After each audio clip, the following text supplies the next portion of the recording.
Ketua BEM Universitas Gadjah Mada Yogyakarta belum lama ini menjadi topik perbincangan di media sosial terkait ucapannya yang kontroversial. Dalam video yang viral di media sosial menampilkan Ketua BEM UGM yang diketahui bernama Gilbran Muhammad Nur melontarkan kritik keras dan pedas terhadap Presiden Jokowi.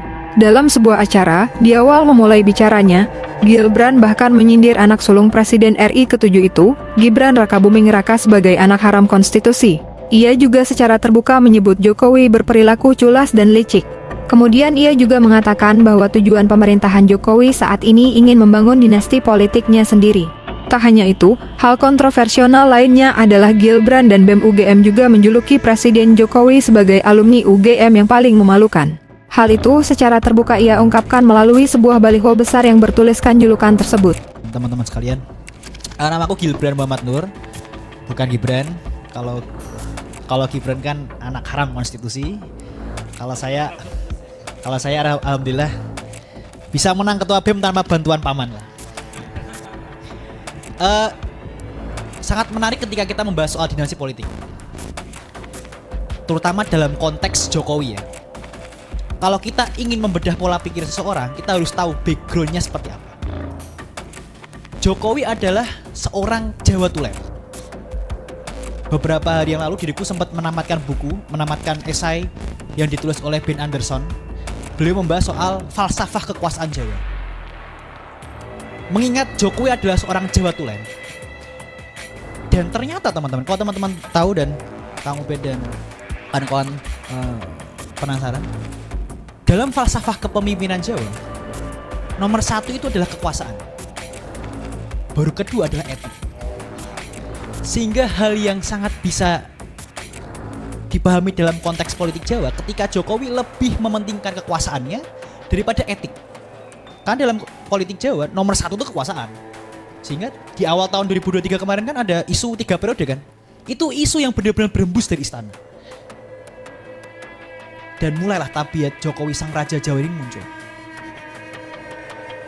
Saya malah nyebutnya Machiavelli Jawa. Liciknya tuh culas betul dia.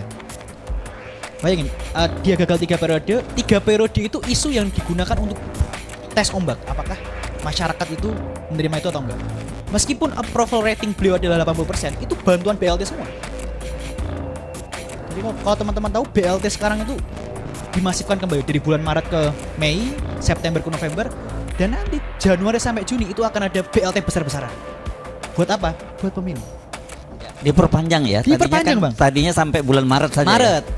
Jadi artinya sebenarnya gini, kita bisa juga menduga berarti mereka sebenarnya nggak mungkin menang 1 putaran, berarti 2 putaran karena bulan Juni. Itu kabar baiknya begitu ya. Karena justru mereka dengan segala infrastruktur yang ada, mereka pun nggak pede untuk main. Kita tahu pola pikir Jokowi ini seperti apa. Dia adalah Raja Jawa, dia adalah Machiavelli Jawa. Sehingga kita bisa mengcounter itu. Saya melihat bahwa orang ini orang yang sangat jelas. Meskipun satu alumni sama saya benar-benar apa tadi kata jijik lah. Karena apa? Dia dengan senang hati mengutak-atik tanpa otak konstitusi Indonesia. Akan jadi presiden yang sangat hina, akan menjadi sebuah sejarah yang sangat hina ketika ada seorang capres dan cawapres, yang satu produk gagal reformasi, yang satu anak haram konstitusi, memimpin sebuah negara besar. Tapi sayangnya negara besar ini dipimpin oleh pemimpin yang otaknya kecil. Jadi saya rasa ini menjadi sebuah tantangan buat kita anak muda, bahwa Raja Jawa ini mau nggak mau kita harus tumbangkan, entah itu secara ideologis maupun secara konsep. Karena kalau teman-teman tahu, saya menyebutnya politik porno. Jokowi dan terah politiknya itu benar-benar tanpa malu, secara vulgar melakukan segala cara untuk melanggengkan kekuasaan. Ini yang terbaru kan penunjukan gubernur daerah khusus Jakarta itu kan dipilih oleh presiden. Buat siapa itu? Buat rakyat Jokowi lagi. Nah ini menjadi tadi saya rasa ini menjadi momentum tepat buat kita. Kita bisa melihat secara gamblang, secara vulgar, secara telanjang ada musuh bersama di hadapan kita. Dan ini bukan seorang figur, ini adalah sistem, ini adalah tabiat, ini adalah otak, sifat. Bukan, saya tidak membenci Jokowi secara personal. Saya membenci Jokowi dan terah politiknya karena secara sistem dan politik, secara ideologis mereka merusak sistem demokrasi kita. tidak ada alasan untuk kita untuk berdiam diri. Kalau boleh sedikit cerita, besok teman-teman BMKM UGM akan mengadakan sebuah diskusi. Dan di situ kita akan menobatkan Jokowi sebagai alumni paling menjijikan, paling memalukan dari UGM. Ya, karena saya rasa ini udah momentum paling tepat untuk menobatkan beliau sebagai alumni UGM paling memalukan sepanjang sejarah. Saya rasa di antara 7 presiden hanya beliau yang seculas dan seraja.